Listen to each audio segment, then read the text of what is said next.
على المرسلين وعلى آله وأصحابه وأصحابه أجمعين. وبعد قال الله تعالى في كتابه الحكيم: ألم تروا أن الله سخر لكم ما في السماوات وما في الأرض أسبغ عليكم نعمه ظاهرة وباطنة. صدق الله العظيم. شہ نشین پر جلوہ افروز حضرات علماء کرام اور معزز حاضرین،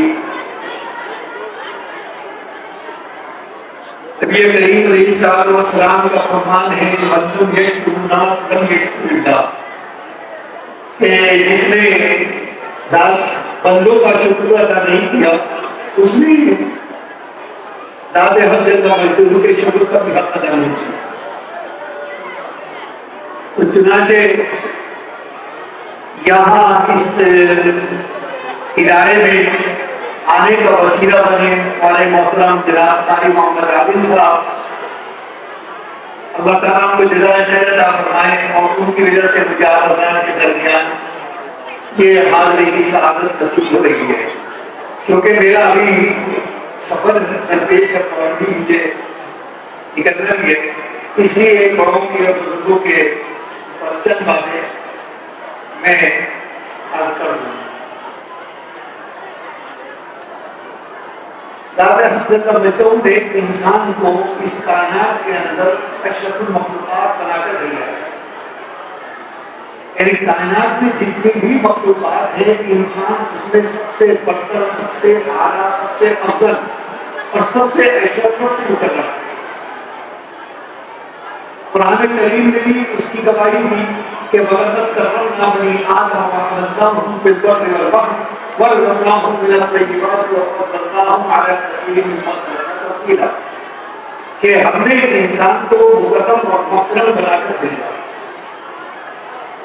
اور سمندروں میں، خشکی پر، ہواؤں میں، فضاؤں میں ہم نے اس کو برتری عطا کی، پاک رزق دیا اور کائنات کی مخلوقات میں اس کو افضل بنایا۔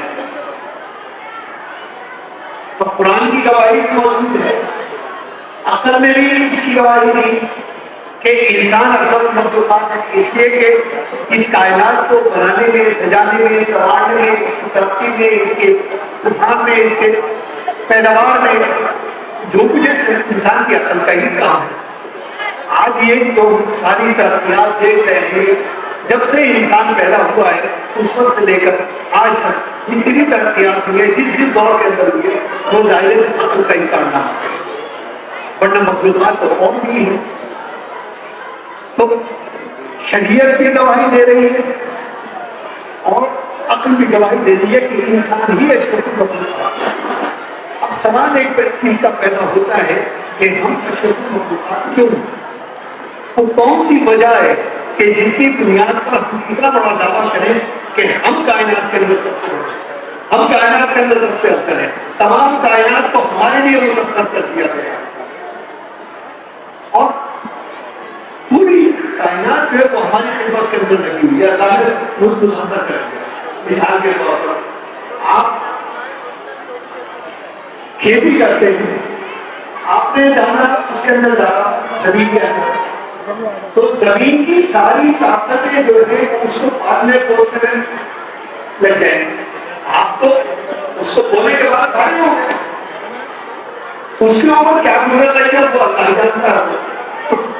زمین کی ساری قوتیں اس کو پالنے پوسنے میں، سمندروں کے اندر بخارات میں شروع ہوئے اور وہاں سے وہ بادلوں کے ذریعے پانی لے کے آئے تو انہوں نے پانی پہنچا۔ سورج کی گردی سے اس کے اندر قوت پیدا ہوئی، ستاروں کی گردش سے ذائقہ پیدا ہوا، چاند کی گردش سے اس کے اندر اور خصوصیات پیدا کی۔ تو یہ وہ دعا کس لیے تھا؟ تاکہ انسان کی زندگی باقی ہو، تو کہتا ہے تو پوری کائنات جو ہے وہ انسان کی خدمت پر لگ گئی۔ یہ ہمارے اصول۔ اب سوال یہ پیدا ہوتا ہے کہ وہ کون سی خصوصیت ہے کہ جس کی بنیاد پر کتنا بڑا دعویٰ کر سکتے؟ تو ایک فلاسفہ کا گروہ تھا، انہوں نے کہا کہ انسان کو اللہ تعالیٰ نے ایک جوہر عطا کیا، وہ ہے عقل۔ اس کی بنیاد پر انسان جو ہے وہ اشرف المخلوقات ہے، کیونکہ عقل دی گئی. ہم کہہ سکتے ہیں کہ یہ دعویٰ ٹھیک ہے، لیکن قاعدہ یہ ہے کہ جتنا بڑا دعویٰ ہوتا ہے اتنی بڑی دلیل بھی مانگی جاتی ہے. مثلا اگر آپ یہ کہیں کہ یہ گھر میرا ہے تو دنیا آپ سے دلیل طلب کرے گی کہ ثابت کریں کہ کیا ہے. ظاہر آپ کا اثر کہیں گے تو دعوے کے ساتھ دلیل ضروری ہے. تو انہوں نے کہا کہ عقل کی بنیاد پر انسان جو ہے وہ اشرف المخلوقات ہے. اب سوال یہ ہے کہ کیا عقل صرف ہمارے پاس ہے؟ اللہ نے عقل تو دوسرے جانوروں کو بھی دی. اور اب مثال کے طور پر ایک یہ پرندے اپنے گھونسلے سے اٹھتے ہیں صبح اور شام کو پھر وہ دانا چننے کے بعد پھرتے ہیں. کون سا نیویگیٹر ان کا ڈھونڈا کرتا ہے؟ کون سی چیز ہے جو ان کو راستہ بتا رہی ہے؟ یا مثال کے طور پر ایک کتے کو آپ گاڑی مارنی ہے، اگر بھی وہ وہاں نہیں آئے گا کیونکہ اس نے اپنی عقل سے قیاس کیا کہ میں جب گیا تھا تو میرے ساتھ یہ ہوا، آج جاؤں گا تو آج ملوں گا. حالانکہ آج کے باقی کو اس میں پیار سے نہیں دے گا. تو یہ عقل نہیں تو اور پیار ہے. زیادہ سے زیادہ ہم یہ کہہ سکتے ہیں کہ ہم میں عقل زیادہ ہے اور اس میں کم ہے. تو ہماری عقل کون سی؟ ہماری عقل کو بہت ہے، کوئی بہت ذہین ہے، کوئی کم ذہین ہے، کوئی اس سے زیادہ، کوئی اتحاد سے زیادہ ذہین بڑی والی چل رہی ہے. لہذا صرف عقل کی بنیاد پر انسان کو اشرف المخلوقات نہیں کہا جا سکتا. دوسری جماعت آئی انہوں نے غور کیا اور وہ اس نتیجے پر پہنچے کہ صرف عقل جو ہے اس کی بنیاد پر انسان اشرف المخلوقات نہیں ہے، بلکہ اللہ نے عقل کے ساتھ علم پیدا کیا ہے. علم کی بنیاد پر علم اور عقل دونوں کی ذریعے کے بعد انسان ہے. یہ بھی کسی حد تک صحیح ہے، لیکن علم بھی صرف علم کی بنیاد پر انسان اتنا بڑا نہیں کر سکتا. اس لیے کہ قرآن نے ثابت کیا کہ دوسری مخلوقات میں بھی علم ہے. کل طرح مسئلہ ہوا تصویر کائنات کا کوئی ذرہ، کوئی مخلوق، کوئی خاص کا فکر بھی ایسا نہیں ہے جو باقی ہم نہ بیان کریں. ہمارے تو علم میں شریف کیلا یہ سب بھی ہو گیا بڑا کتاب کا بہت تصویر ہو کہ کائنات کا کوئی ذرہ ایسا نہیں ہے کہ جو اللہ کی تصویر نہ بیان کر رہا ہو لیکن تم اس کو نہیں سمجھ سکتے. تو وہ تو غیر مخلوق ہے، ہم تو اپنے بھائیوں کی زبان نہیں سمجھ سکتے. ہم حج کے لیے جاتے ہیں، وہاں ہزاروں لوگ آتے ہیں، مسجد سے بھی آ رہے ہیں، مندر سے بھی آ رہے ہیں، جمعہ سے بھی آ رہے ہیں، وہاں سے بھی آ رہے ہیں، ہر ایک اپنی اپنی زبان میں کافی جا رہے ہیں. ہم جب ان کی زبان نہیں سمجھ سکتے تو غیر مخلوق کی زبان کیسے سمجھیں؟ لیکن قرآن گواہی دے رہا ہے اللہ کو یاد کریں، اللہ کی تصویر کر رہے ہیں. تو ظاہر علم نہیں ہے تو اور کیا ہے؟ تو معلوم ہو کہ علم کا عقل ہمیں نہیں ہے اور لوگ اور مخلوقات میں. اب سوال پیدا ہوتا ہے کہ پھر وہ کون سی چیز ہے کہ جس کی بنیاد پر ہم وہ ہے تعلیم. تعلیم اور تعلم یعنی پڑھنا اور پڑھانا. کیونکہ یہ خصوصیت صرف انسان کو حاصل ہے کہ انسان نہ صرف خود پڑھتا ہے بلکہ اپنی تعلیم دوسرے کو منتقل کرتا ہے. ایک نسل دوسری نسل کو تیار کرتا ہے، اس کی تربیت کرتی ہے. آپ اپنے بچوں کو تیار کرتے ہیں، آپ اپنے خیالات، اپنے افکار، اپنے خاندانی روایات ہر چیز اس کو منتقل کر دیتے ہیں. کیسے منتقل ہوئی ہے؟ کیونکہ یہ صفت ہے صرف انسان کے پاس ہے، نہ یہ ملائکہ کے پاس ہے، نہ یہ جنات کے پاس ہے. آپ نے کبھی نہیں سنا ہوگا کہ آسمان پر کوئی مدرسہ تھا اور وہاں کوئی یونیورسٹی کھلی، کوئی کالج کھلا اور وہاں فرشتے بیٹھے ہو تعلیم حاصل کر ایک مریض کا استاد بن کے بیٹھا ہوا باقی سارے نہیں. آپ نے کبھی سنا کہ ویرانوں کے اندر جنات میں کوئی مدرسہ قائم نہیں؟ وہ بھی یہ صرف انسان کو خصوصیت آتی ہے کہ انسان کو جب ایک علم ملتا ہے تو وہ اس کو بس نہیں کرتا، وہ چاہتا ہے مجھے ابھی پڑھنا. اور یہ طرف جو ہے علم کی یہ انسان کی فطرت کرتا ہے. ہم بغیر علم کے زندہ ہی نہیں رہ سکتے. یہ بات ہے کیونکہ علم کے مجرد معنی جو ہے وہ ہے کسی چیز کو جاننے. ہم صبح ہی اٹھتے ہیں اور صبح اٹھنے کے بعد کوئی شخص اخبار پڑھ رہا ہے, کوئی موبائل پر واٹس ایپ دیکھ رہا ہے, کوئی فیس بک. کیوں؟ اسی میں طلب ہے کہ کیا ہوا. تو یہ لیکن ایک ہے کہ علم نافع کہ جو فائدہ پہنچانے والا ہے, اور ایک ہے وہ علم کہ جو نقصان پہنچانا. تو نقصان پہنچانے والے علم جیسے جادو ہے, سحر ہے, صرف اس کو بنائیں. تو علم مجرد علم ہے. تو گیارہ تعلیم اور عقل کی بنیاد پر انسان ایک دعویٰ کر سکتا ہے کہ میں اشرف المخلوقات ہوں. تو گویا یہ مدارس, یہ اسکول, یہ کالجز, یہ یونیورسٹیز جو ہے, یہ انسان کی اشرفیت کو, اس کی پڑھائی کو, اس کی اہمیت کو باقی رکھنے کے ادارے ہیں. اگر یہ ادارے نہ ہوں, اگر یہ تعلیم نہ ہو, تو ہمیں جانور کیا فرق ہے؟ سونا جانا, اٹھنا بیٹھنا, چلنا پھرنا, کھانا پینا, سارے جانور بھی کرتے ہیں, بلکہ ہم سے زیادہ کرتے ہیں. ایک بھینس اور گائے جو ہے ہمارے سے زیادہ چار کرتے ہیں. تو یہ تو وہ افضل ہونی چاہیے. لیکن انسان کو اللہ نے تعلیم و تعلم, تو لہٰذا یہ ادارے جو ہے یہ ہمارا ایک بہت ہی ٹیم کی سرمایہ ہے. آپ یہ سمجھیے کہ اگر یہ ادارے نہ ہو, اگر یہ تعلیم نہ ہو, اور اگر ہم اسی طرف توجہ نہ ہو, تو قومیں اس بھیڑ کے اندر گم ہو جائے.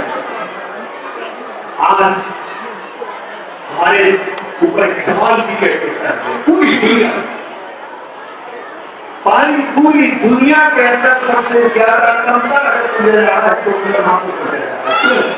اس لیے کہ تعلیم کی طرف ہماری توجہ ہے وہ کرنا.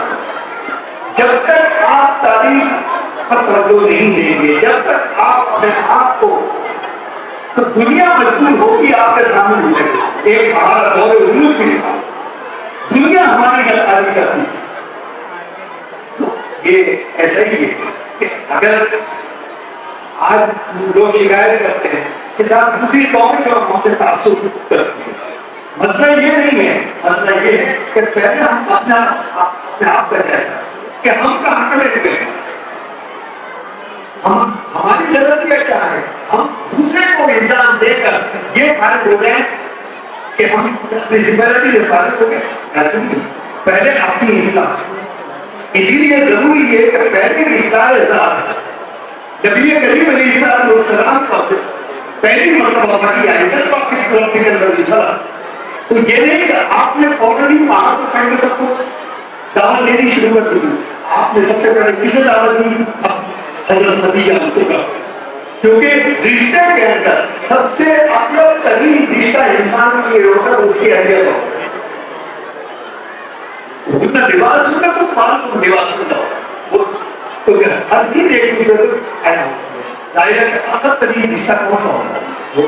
تو آپ نے سب سے پہلی دعوت حضرت خدیجہ کو, پھر فرمایا کہ وانذر عشیرتک الاقربین. اس کے بعد قریب قریب کے سب سے کون تھے؟ حضرت ابوبکر صدیق.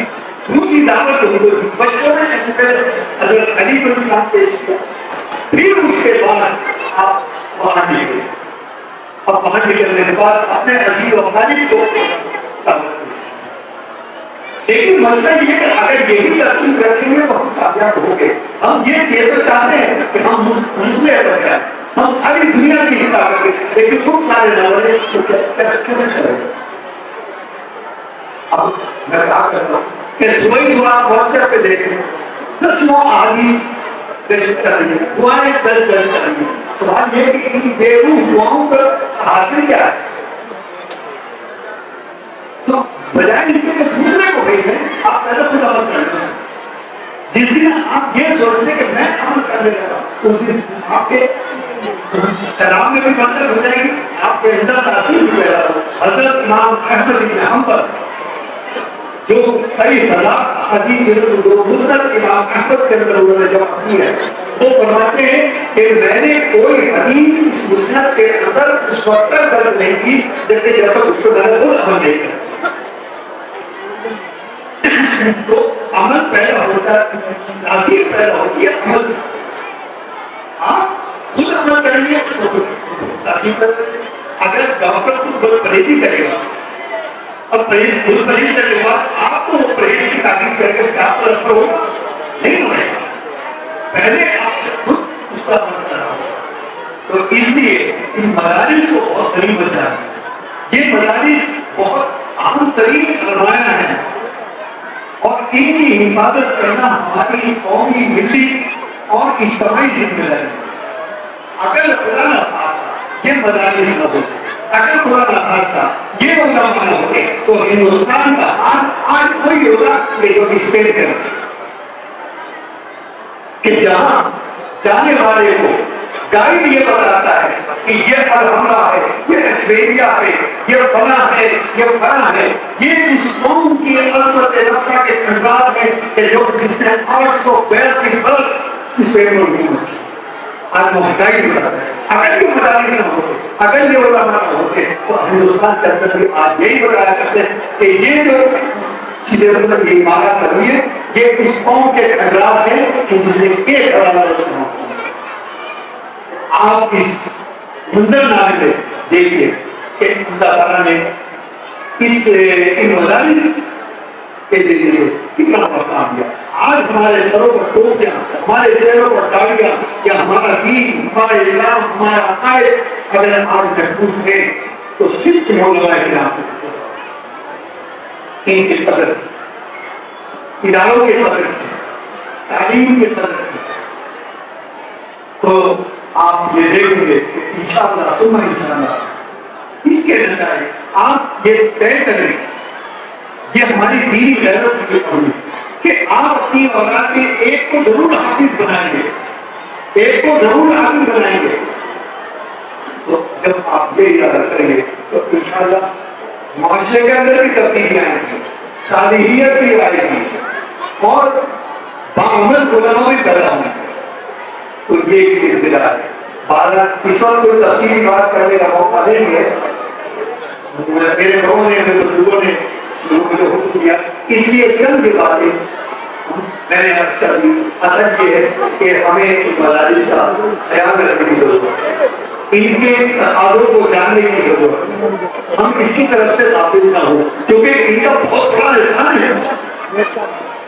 تو اس احسان کا جزا احسان کی احسان کا مطلب یہ ہے کہ آپ اپنے آپ سے دامے نرم طرح سفر ہر طریقے پر جس وقت ضرورت ہو، جس وقت یہ مدارس آپ کو آواز دے تو آپ لبیک کہتے ہوئے آپ اس کے لیے طور پر انشاءاللہ آپ کو دعوانا الحمدللہ رب العالمین.